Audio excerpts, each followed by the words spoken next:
পদত্যাগ করেছেন অন্তর্বর্তী সরকারের উপদেষ্টা আসিফ মাহমুদ, সজীব ভুঁইয়া এবং মাহফুজ আলম। 10 ডিসেম্বর সন্ধ্যায় প্রধান উপদেষ্টার সঙ্গে বৈঠক করে তারা পদত্যাগপত্র জমা দিয়েছেন। আগামী জাতীয় সংসদ নির্বাচনে অংশ নিতে তফসিলের সময় ঘোষণার পরপরই পদত্যাগ করবেন এই দুই উপদেষ্টা, এমন আলোচনাও চলছিল বিভিন্ন মহলে।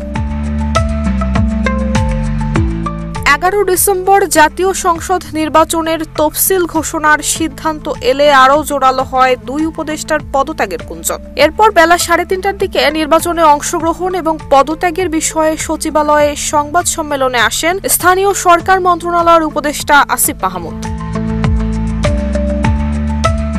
সেখানে তুলে ধরেন তার অধীনে থাকা নানান উদ্যোগ এবং উন্নয়নের ফিরিস্তি। শেষ দিকে সাংবাদিকদের কাছ থেকে প্রশ্নও চান। এ সময় পদত্যাগ এবং আসন্ন নির্বাচনে অংশ নেওয়ার বিষয়ে জানতে চাইলে আসিফ মাহমুদ জানান তিনি নির্বাচনে অংশ নেবেন, তবে পদত্যাগের বিষয়ে প্রধান উপদেষ্টার দপ্তর থেকেই সবকিছু জানানো হবে। তবে কোন দলের মনোনয়ন নেবেন সেটা জানাননি আসিফ।